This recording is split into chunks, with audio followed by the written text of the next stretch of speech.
Hubdate 1945. The prelude, the course, and the outcome of World War II.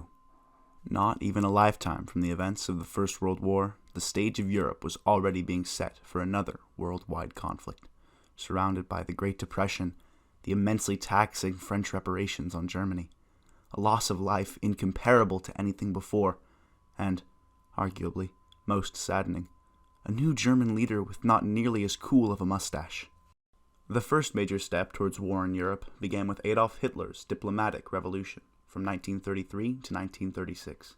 In 1933, Hitler was appointed Chancellor by the ailing President Hindenburg of the Weimar Republic, and soon, through total Nazi domination of the Reichstag, he was ruling absolutely. Hitler, guided by his Nazi ideals laid out in Mein Kampf, began meticulously planning for the inevitable expansion of the German people, ultimately the Aryan race. The policy he devised to facilitate this expansion was known as Lebensraum, or living space, where the lesser races of Slavs and, most importantly to him, Jews, would be enslaved or exterminated to leave room for the Aryans. But now he had to win the support of the people and buff up the weakened German state. Hitler's first actions as Chancellor were to resign from the League of Nations, as well as from the Geneva Disarmament Conference, all while secretly rearming the German forces. In 1935, the new developments were revealed, and instantly condemned by the Western powers. But, as Hitler suspected, his violation of the Treaty of Versailles slipped through the cracks without any real opposition, with the British Prime Minister Neville Chamberlain even favoring a policy of appeasement, wherein Germany's actions were tolerated so long as they didn't continue to violate sanctions. Well, as everyone came to find out, giving Hitler an inch made him take a mile, and, much like opening a pack of extra gum in class, soon the Allies were all out of patience to give. Meanwhile, Hitler took more, militarizing the Rhineland, allying with our pasta and castor oil enthusiast Mussolini, as well as Japan, and continuing to rearm. The new German war method was Blitzkrieg, or lightning war, in which columns of infantry, tanks, and artillery were supported by the German Air Force, called the Luftwaffe, in one big, fast, and powerful block called a Panzer Division.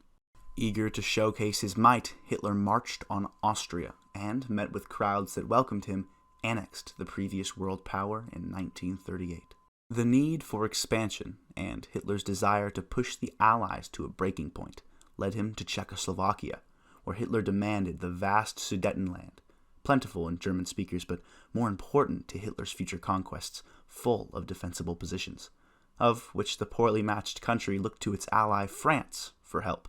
France wasn't really too keen on another war, so reluctantly said, "Well, if Britain's in, then we are too," to which the Honourable Prime Minister Chamberlain might as well have licked the bottom of Hitler's boot, as the UK chose to instead hold the Munich Conference, where Hitler was more or less granted everything he asked for.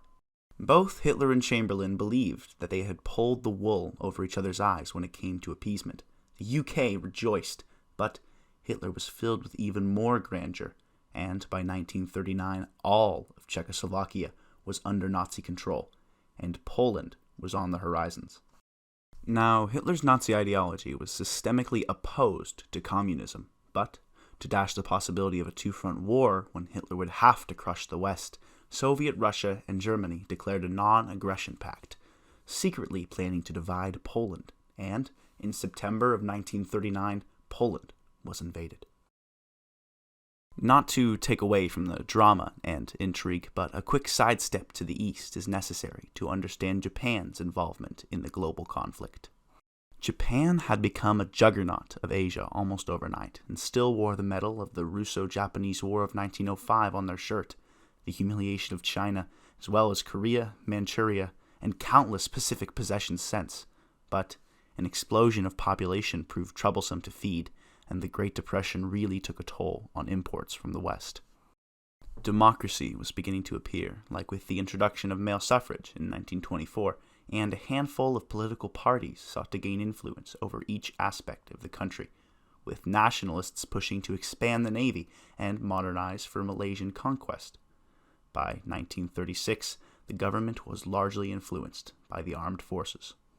Conquests in Manchuria in 1931 further bolstered Japanese imperial control in mainland Asia, with tensions between nationalist China growing worse and worse, with small skirmishes, until the atrocious rape of Nanjing that terrorized the Chinese capital, although not yet toppling its central government. At this same time, Japan began friendly diplomacy with Nazi Germany, and both discussed a joint offensive against the Soviet Union. But, to the dismay of Japan, a non-aggression pact was formed between the two, forcing Japan to again look towards the rich islands of Indonesia and Malaysia. This was all well and good, but these regions were dominated by European colonies, as well as the new kid on the block, the United States. Still, though, Japan went to conquer Vietnam in 1941, which the U.S. declared soon after that they would not trade any more strategic resources to Japan, something they would not forget. Imagine me in the Maginot Line, sitting on the mine in the Maginot Line. Now it's turned out nice again, the army life is fine. French girls make a fuss of me, I'm not French as you. Now we return to mainland Europe, where Poland is under attack. Using blitzkrieg, Poland is subdued in under 4 weeks, split between Soviet Russia and Germany, with the Allies beginning their own mobilization. Hitler now couldn't avoid a war in the West and was waiting for an Allied invasion, but both Britain and France chose to instead dig further into the Maginot Line, a defensive on the Alsace-Lorraine border between Germany and France. What followed was a period of stalemate in the region, known as the Phony War. Hitler then moved to secure his northern front by subjecting the Scandinavian states to ruthless blitzkrieg during early 1940, and by June, the northern flank was no longer an issue. The constant blitz now continued with the West in mind, as the Netherlands was ripped to shreds by the Luftwaffe bombings. The German forces then seemed to be moving through Belgium to attack France, much like Kaiser Wilhelm's strategy in the First World War, but only a decoy. The advances drew attention from the front in Luxembourg, where the panzers met little opposition, crushing the Maginot Line and dividing Allied forces. Allied British and French forces were trapped at Dunkirk, while German Luftwaffe took potshots at them well into May, soon switching back into an infantry offensive. But by then the Allies had fortified their position, and through valiant effort more than 300,000 men were rescued through the English Channel to fight another day. The Allied forces in southern France proved much less successful, however, as Italian and German forces defeated the shattered army, separating France into German possessions and the Vichy puppet state. The European continent was lost to the Axis, and the British Isles stood as the last bastion of liberty and hope for the Allies. Back in Britain, action was demanded, and the appeasement-minded individuals were ridiculed and dispelled, Chamberlain with them, in 1940. His replacement was the stark Winston Churchill, a visionary who would stop at nothing to defeat the fascists, denying Hitler's efforts at a peace deal. His first task was a steep one. The German Luftwaffe, in preparation for an invasion, attacked British Royal Industry and military centers to weaken defenses and gain control of the Channel.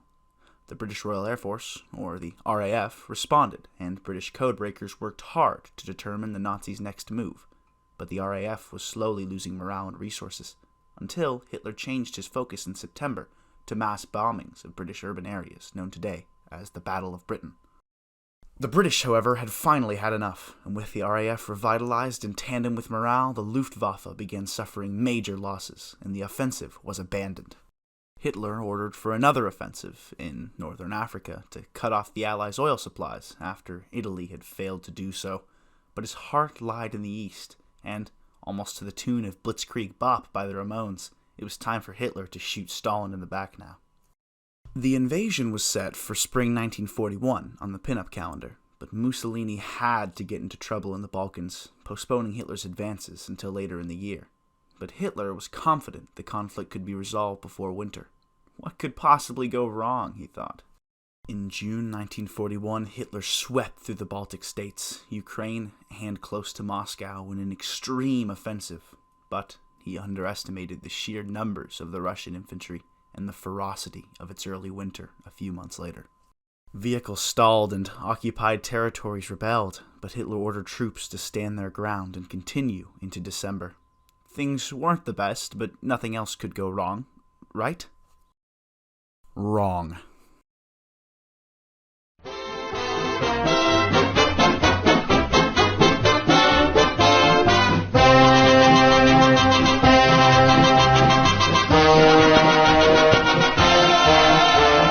Goodbye, Mama, I'm off to Yokohama for the red, white, and blue, my country and you. Goodbye, Mama. Another sidestep brings us to the United States' involvement when in December of 1941, Japan attacked the Navy base at Pearl Harbor, hoping to destroy the naval presence of the good old land of liberty. But all Japan succeeded in was poking the hornet's nest. The U.S. declared war, and Nazi Germany did the same in return.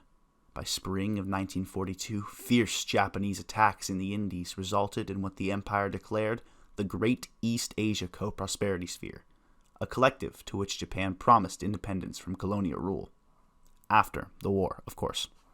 The United States' entrance into the war created the Grand Alliance of Allies that swore they would not give up until the unconditional surrender of the Axis powers, binding the Allies further. The war still seemed hopeful for the Axis powers, however, and the renewed German offensive in northern Africa was making headway, conquering all the way from west to east, soon marching on Egypt, but being pushed back in November of 1942, and defeated for good in May of 1943. Meanwhile, in Russia, Hitler is urged by his advisors to concentrate his forces on the Caucasus' rich oil fields, but instead, Stalingrad is Hitler's objective. The German and Soviet forces fought a bloody battle in the streets of the city, and soon it was captured by Germany, but surrounded by a Soviet encirclement that forced surrender. Hitler would not be conquering Russia anytime soon. Japan would see their own major defeat in the battles of the Coral Sea and Midway, where through significant casualties on the American side, Japan lost a majority of their naval force, with subsequent island raids diminishing their power even further. Now, in 1943, the Allies could achieve some much-needed European fronts after weakening the Axis everywhere else. First, Italy was invaded through Sicily, and quickly Mussolini was captured with the peninsula, but escaped, probably too slippery from all the castor oil, to form a defensive line in northern Italy, which the Allies could not easily break. This was no matter, though, as the Allies were about to attempt the most daring move of the war, a cross-channel amphibious invasion of France through the beaches of Normandy, which, through hard-fought battles, the German line was broken, and further pushing until 1945 led to the invasion of Germany itself. Parallel to the Western Allied forces, the Soviets moved from the east quickly, capturing all German occupations in Russia and conquering the Balkans, of which Hitler held influence. His failure, his hate, and his fear of defeat led Hitler to kill himself in April of 1945, and the war in Europe came to an end, but Japan still remained. In the U.S., scientists worked hard under the direction of J. Robert Oppenheimer to produce the atomic bomb in the Manhattan Project, fearing the Nazis were doing the same, and by 1945 it was fully developed. The U.S. made the strategic decision to drop the atomic bomb, expecting Japan to soon retaliate and cost American lives. Hiroshima and Nagasaki were destroyed, and with them almost 200,000 citizens were killed. The Axis loss of the war was in no small part due to the Allies' perseverance and cunning, but the root of Hitler's Nazi New Order had a few fatal flaws in its practice that led to internal struggle. At the height of Nazi power, the immense state was administrated terribly, with local and federal power competing, both inefficient in their own right. Germany outright annexed some territories but puppeted others, considering Hitler's racial prejudice in these decisions, with leniency towards somewhat Aryan Scandinavian states, but less for the Latin states, worse for everyone else. This all fit into the Lebensraum plan that Hitler had laid out, and to him it was necessary for all inferior races to be expelled from the land he planned to Germanize. And so, the leader of the SS, Heinrich Himmler, wasted no time. Soon after the invasion of Poland, he went to work, transporting millions of Poles and Slavs from their homes to southern Poland, encouraging the settlement of ethnic Germans. Hitler believed that after the war was won, he could truly implement his plans for a German class ruling an inferior race of would-be slaves, willing to risk the lives of millions to accomplish that. The ever-expanding and ever-churning Nazi war machine was fed by the exploitation of resources from conquered lands, often leading to extreme poverty, like in the case of the 4 million Soviets that had been captured, of which 3/4 died from neglect and overworking. With the labor pool in Germany growing ever more shallow, the Reich began forced labor mobilization, and by 1944, 7 million laborers in Germany were foreign. Harsh treatment of occupied peoples and the less-than-ideal Nazi ideology sparked rebellion in Nazi-occupied Europe, with Charles de Gaulle leading the French rebellion from London and Josip Broz sticking it to the man in Yugoslavia. Tons of women also helped with the effort by covertly sabotaging, smuggling, and delivering messages. Rebellion was less common in Germany itself, but one plot by Hitler's, well, let's just say concerned advisors tried to assassinate him in July of 1944 by blowing up his East Prussian headquarters. The mustache survived, however, and all those remotely involved, or not at all, were executed. Perhaps the most infamous and despicable result of Hitler's racial policy was the Holocaust. Even before the war, steps were taken to separate and retract the rights of German Jews who were revoked citizenship, forced to emigrate, and lost the right to own businesses, and, the worst of all, targets of anti-Semitic pogroms. Hitler considered the fate of the Jewish people as the Jewish problem, and the SS offered the final solution: the complete extermination of all Jews. Thus, the Einsatzgruppen, special SS strike forces, were created to move Jews, ghettoize their population, and, as early as 1941, function as mobile death squads. This was ineffective to Hitler, even though it had already seen the killing of over 1 million Jews, and production began on vast death camp complexes to join work camps, the largest being Auschwitz-Birkenau in Poland. There, those Jews deemed too young, old, or disabled to work were killed in gas chambers, with the mass amounts of bodies being cremated around the clock. By 1942, most camps were functional, and by 1944, Jews were arriving from all across the European continent. Not only were they tricked into submission before death by gas chambers disguised as showers, but subject to exploitation and medical experimentation. 6 million Jews and over 10 million inferior peoples were killed from overworking and the horrors of the death camps.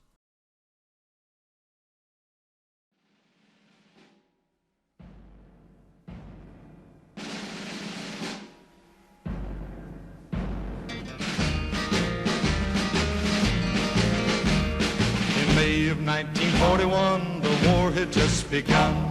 The Germans had the biggest ship that had the biggest guns. The Bismarck was the fastest ship that ever sailed the sea. On her decks were guns as big as steers and shells as big as trees.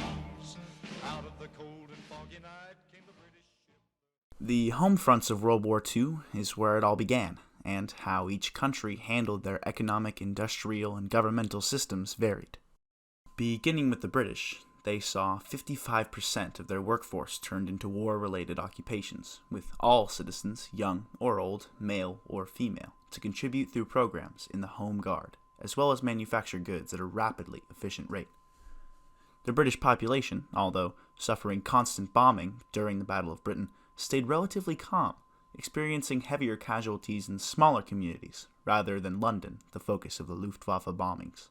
In Soviet Russia, Stalin created a system of super-centralization, wherein he controlled and regulated all political and military affairs. As the German army advanced, factories were established in the east, producing nearly 80,000 tanks and almost 100,000 artillery pieces. Soviet women also played a part, with increased factory work, but surprisingly, for the time, they also experienced combat in the air and on the ground. Overall, though, the war effort exhausted the peasants, with more and more land lost in the West. Russia's food supply was gone. In the United States, the home front was different from everyone else, as no war occurred on American soil. But the war itself did end the Great Depression, as the government invested in wartime commodities by funding businesses and factories. This was well and good, but the explosion in industry created boom towns with huge populations and lacking facilities. Prejudice and paranoia also led to increases in racial tension between African Americans who found themselves moving into white-dominated areas. and Asian Americans who were feared to be spies and were put in camps where American loyalty was tested. In Germany, the home front was a major concern of Hitler's. He believed that to keep it from collapsing like in the First World War, he had to maintain the production of commercial goods in Germany to keep morale up while exploiting conquered territories for armament production. His advisors did marvelously well, but knew they had to implement war production soon or risk the war. Hitler listened to them, but by then, in 1944, it was too late. Women experienced, like in other countries, more flexibility in the workforce, but the Nazi Party still resisted their labor until towards the end of the war, claiming that their main purpose was to procreate. Getting back for the Battle of Britain, Germany was soon under their own constant bombings from the Allies. Britain firebombed the major urban areas, while the U.S. focused on the bombing of supply chains. But overall, besides the destruction of urban areas and fear, German production was not halted, and the Allies suffered heavy losses. In Japan, mobilization of resources was already in practice, and most Japanese citizens were utterly devoted to the imperial throne, following a nationalistic reimagining of the ancient samurai Bushido code, wherein they would willingly give their lives to the Japanese cause. This sometimes manifested in suicide missions to sink American ships known as kamikaze pilots. Female employment went much like Nazi Germany, with little implementation until necessary, as women were seen as mothers first. The Second World War was resolved, but at what cost? Millions of Europeans were displaced. Cities lay in ruins and economies were on the brink of collapse. Not even peace was entirely sound. The Cold War began soon after, a conflict lasting for the next 4 decades between the Allied powers as the ideology of Soviet Russia clashed with the West. Peace and prosperity between the two opposites was seen as the only outcome, and when meeting in Tehran in 1943 to discuss European invasion, the U.S. President Roosevelt was positive a new era of peace was coming. The Yalta Conference occurred in Ukraine in February of 1945. There, the Big Three, Roosevelt, Churchill, and Stalin, pitched their ideas for a post-war Europe. Stalin, who had already expanded his sphere of influence through the East, was content with creating pro-Soviet border states to combat Western aggression. But Roosevelt openly argued against spheres of influence, wanting to spread democracy through the states. Compromises were reached and favors exchanged as all three agreed to join and facilitate the new United Nations. Germany was sanctioned and partitioned under Allied occupation and was made to pay almost $20 billion in reparations. When the Potsdam Conference was held in July of 1945, Roosevelt was dead and tensions were rising. Now that the common goal of Nazi defeat was accomplished, the differences between the Soviets and Americans rang true, as the Soviets installed more puppet states and the United States refused to offer the Soviets aid. Truman now appeared, and feeling more confident with the new creation of the atomic bomb, fully disregarded Stalin's pro-Soviet idea completely for a fully free democratic host of governments in the East. But Stalin's roots in the region were too deep to be removed now. Soviet Russia continued to campaign for their influence, claiming that it secured Russian safety from the West, but Stalin rejected the notion of German disarmament, seeming to America that Stalin was not truthful in his intentions. On the other hand, America would not back down and was branded as an enemy to the communist state. War had just ended in Europe, but the cauldron was bubbling again.